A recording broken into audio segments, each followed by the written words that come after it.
Hi, this is David from Shale Creek, and today I've got a project which is going to be grafting.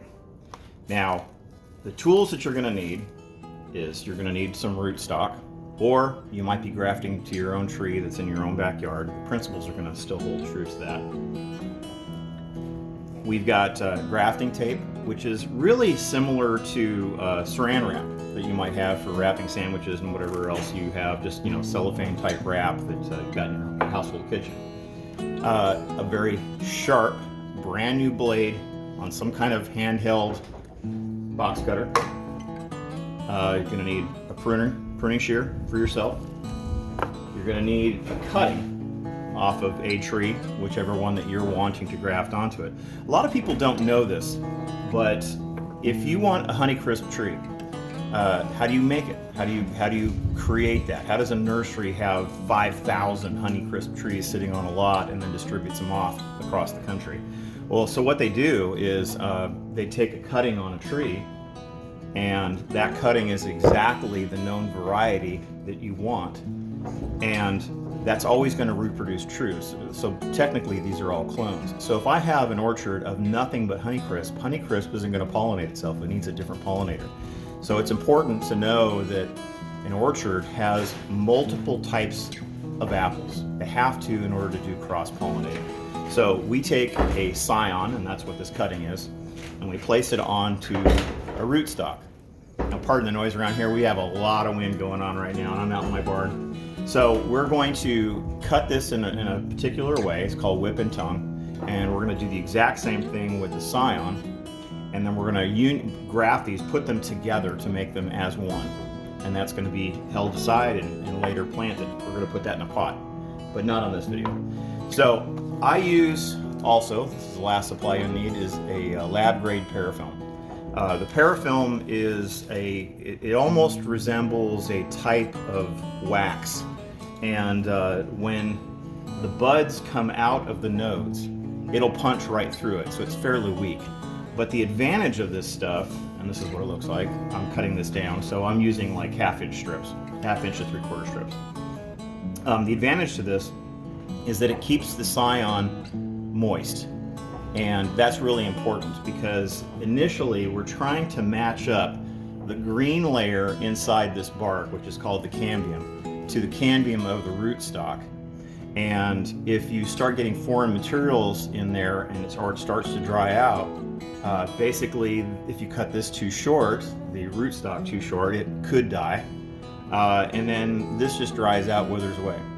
And we're gonna coat part of the rootstock and part of the scion, the whole scion, with the parafilm to retain the moisture to ensure its growth. So how we start off here. So prepare all your materials on your table. This is called bench grafting.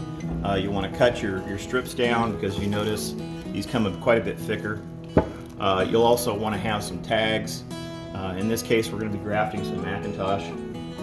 Now, I need at least 4 to 6 inches off of the ground. So if I plant this in the ground, I look at where the top roots are.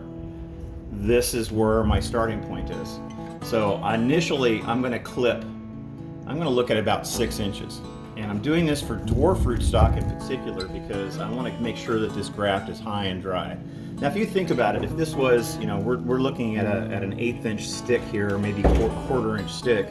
If this were a 6 inch or an 8 inch trunk of a tree, that 6 inches really doesn't mean a whole lot. I mean, think about a trunk like this thick.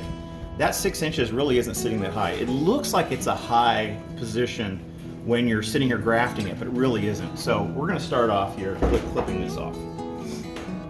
We're going to take this, doesn't matter where you clip in particular, and we'll just discard that. Now these scions, we took these ourselves about 3 months ago. I dip them in wax. I'm going to cut off the wax portion of it. The wax is there to help seal in the moisture. If you get a scion, which I've purchased as well from other people, that isn't dipped in wax, then this layer in here that is coated basically could be just dry and dead, and it's not going to graft anyway. So give yourself some room up here. Cut that piece off. Okay, and I'm going to leave this intact for right now. On here, we're going to do a whip and tongue graft. I am going to start underneath where this node is, and I'm going to cut about a 60-degree layer angle up. And I want a nice smooth cut. So if you can see that, it's a nice little triangle. About a third of the way down, I'm going to cut straight into it. Now, if you notice how I'm holding this really tightly so it doesn't slip and cut myself, and I have. When you first start, be super careful. Wear gloves, thick leather gloves. Even that may not help. I've sliced through those too. You've got to learn to control where your fingers are. So, just kind of try to rock that back and forth and go in about a ½ inch, okay? So, if you can see this closely, you can see here's kind of the tongue down in here, okay? You're gonna do exactly the same thing. Now, if you look at these are relatively the same thickness. Gearing this towards that. Do exactly the same thing here. Look for the node, cut down, about 60 degrees. And I've got my triangle, go a third down, towards the center, about a ½ inch. All right, so now I'm set. Now, these two, you put tongue into tongue.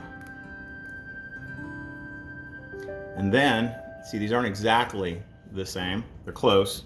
You at least match up one side of the cambium to touch the other side of the cambium. Now, if this doesn't look good to you, you don't like it, start over. So, to the next step here, and I don't like this actually, so I'm going to cut this again.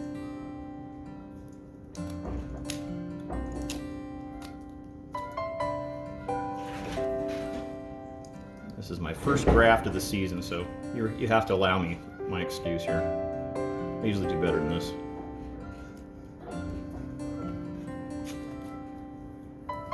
Didn't seem to quite match up correctly.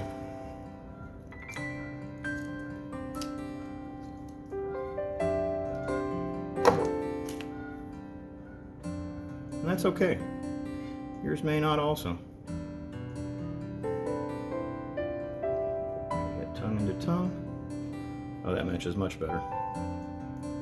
Okay, now to give it increased pressure, if you desire, is you're going to use the cellophane, right? You're going to use the grafting tape, and you want to squeeze these two together as tight as possible.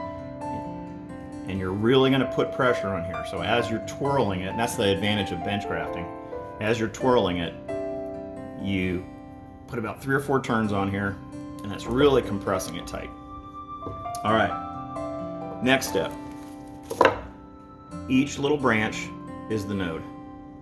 You can leave only one node. I prefer, this is my preference, to leave 2 nodes. And so here's the second node. I'm going to cut just above it, and I'm going to cut at a slight angle, going up, just like a pruning cut. Now I can still use this remainder here for another graft. So here's the base. See the difference here is here's where the graft is, and here's the node. So I'm going to start getting leaves coming out both of these nodes. Now I'm going to take a piece of this grafting, parafilm. I'm going to start about an inch or so lower than the graft. Now this will stretch, so you want to make sure you stretch as you wrap it, and just twirl and take it all the way to the top and across the top, and one twirl more, rip it off. There's your graft. So this is all sealed in here. As these nodes start to push out either flowers or branches, it's going to punch right through this. You want to label it.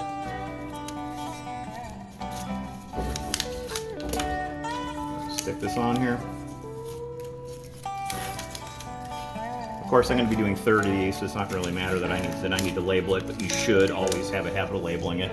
So we got a Macintosh done, and now I can put this in a bucket of water and wait for a couple of them before I sit there and pot them. So that is a simple explanation of grafting. It really doesn't take all that much. There's a lot of grafting videos out there besides mine. This is just a very simple way to do it. Last year I got lucky. It was 100%. Okay, so how long do you need to wait now before you take this grafting tape off? As far as the parafilm goes, parafilm is going to decompose. It'll start, bacteria and fungus will start getting after it. It's not going to hurt the plant, it's not going to hurt the tree. It'll start turning black by the middle of summer, towards late summer. The cellophane tape that I put on it is going to strangle this. It's bad. So you're going to want to go back at this in, let's say September, and you're going to take a single slit along that graft, top to bottom, and then peel that off. And that's all you have to do. So in the meantime, you're going to keep this watered. You're going to water it twice weekly, all summer long. You're going to keep it in, if you can, in dappled shade, meaning like under a tree where it's still getting a lot of light, but not too much. That would be the ideal. You can also put it up next to a house. I put mine on the east side of my barn, so it gets early morning until about 10, 11 o'clock, and that's still okay, and then it gets full shade. And that seemed to work out very well for me last year, so that probably would work out well for you. Now I'm in Zone 7A, I'm here in East Tennessee, just to give you an example of what I'm up against and what I do. Go about here.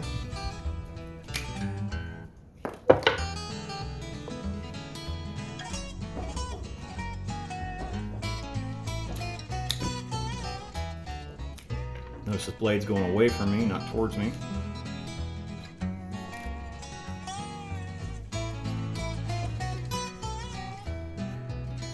Third of the way down. My thumb is controlling how far this goes down. Doing this really slowly, and you just kind of waddle it down there. Okay, let's move my tongue. I'll look for a thicker scion since this one's a bit thick.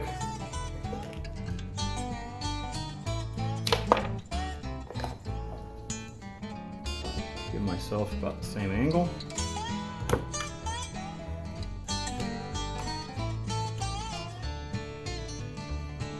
Like that, it's not quite flat. I hate whittling. That's a twist, that's no good. Gotta keep going. Okay, that's good. Third of the way down again, rock.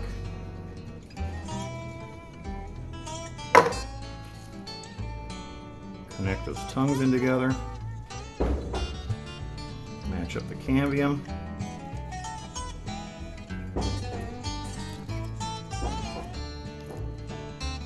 Grafting tape. Really tight.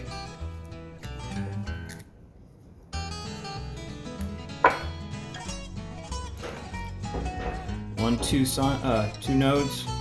Cut it at an angle.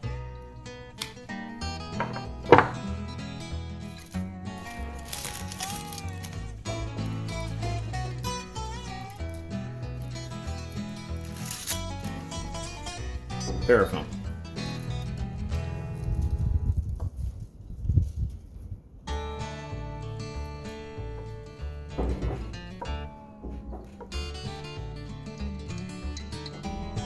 Once across the top, rip, done.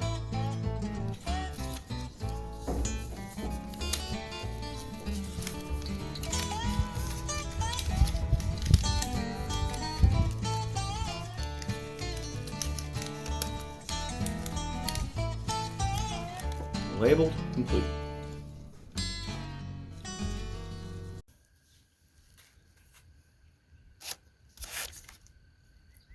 So here we are at the end of the day.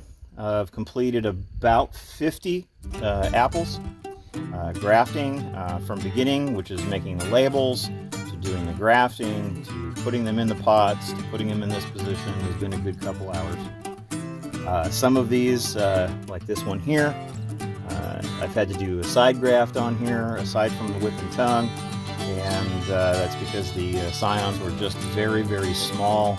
Purchased those from a private supplier, and they were just pretty small, so I had to do what I could with them. Hopefully one of these two take off. So to finish this segment up, earlier I talked about making this scion, this graft. You're putting your scion onto the rootstock about 6 to 8 inches high. So this is a post that I had laying around. It's about 6 inches high, 6-7 inches high. And this is a good demonstration of what's going on here once your tree is about 7 years old. So if we can see this here.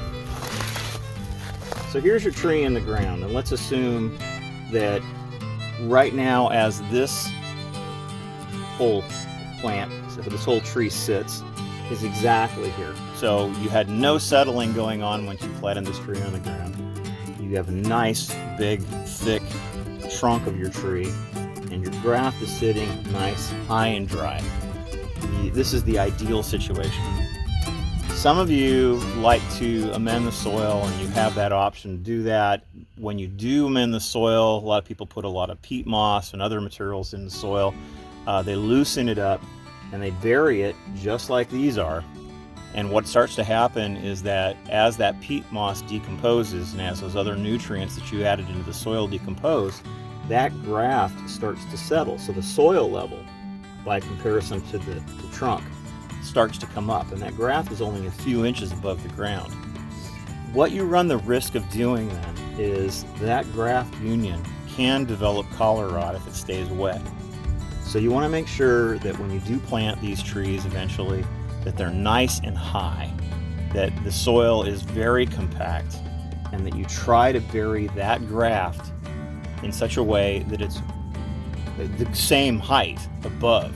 So if you have to pile the soil up a little bit because you fluffed it up too much, raise it up, put it up on the mound. Those roots will stretch down, no problem.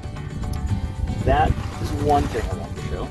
The next thing I wanted to show and describe is, now that this is planted, you're going to have more leaves coming out to the sides off of the nodes and growing. Those are going to rob energy from the scion that you just grafted. Clip those off as soon as you see them. Just go through, rub them out, cut them, whatever you need to do. I've done it myself to where I have let this grow a little too much, and I end up killing the scion because the rootstock is already fully mature. It's going to give its energy directly to itself. Whereas this graft up here may not be perfectly aligned. That cambium may not be perfectly aligned, so it's getting a little bit less nutrients, and it starts to think, hey, I'm damaged, and shuts those capillaries off to where it's not getting any more nutrients. So be careful with that. Go ahead and clip them off. This is, you might have paid $2.50 to $5 for this rootstock. That's just the cost of doing business. Let it die if it needs to. If this doesn't take, let it die. Don't worry about it. Just consider it what you need to do to get a new tree. The other thing is you've got 2 nodes up here as far as I've showed you how to plant. Both of them have the possibility of generating branches. So let them go about 3 inches each.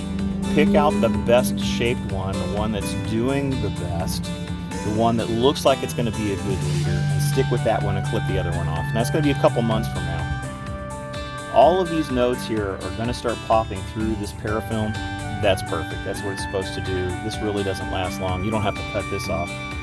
Towards the end of summer, as I said earlier, you're going to take a razor blade and you're going to slit downward and take off the kind of saran wrap, that grafter's tape. And otherwise what it's going to do is it's called girdling. It's going to squeeze it so tight it's not going to be able to grow. So you need to take that off. For the most part, those are the only tips that are really necessary for you to have a good grafting year. I've had some very good years and some very bad years. My first year I maybe had 40% that took. Second year I think I had 80%. Last year, in many years, I was just darn lucky. I got 100%. I didn't have anything die out of 100 plants, which is awesome. So I hope you find this useful. Don't be afraid to play. Go buy yourself an old book, from the 50s or something that shows you how to do different types of grafts. Go watch some YouTube videos. Whatever it takes. There's a lot of different ways to graft. It's just an enjoyable hobby. Enjoy yourselves. Good luck. This is David, Shale Creek. God bless.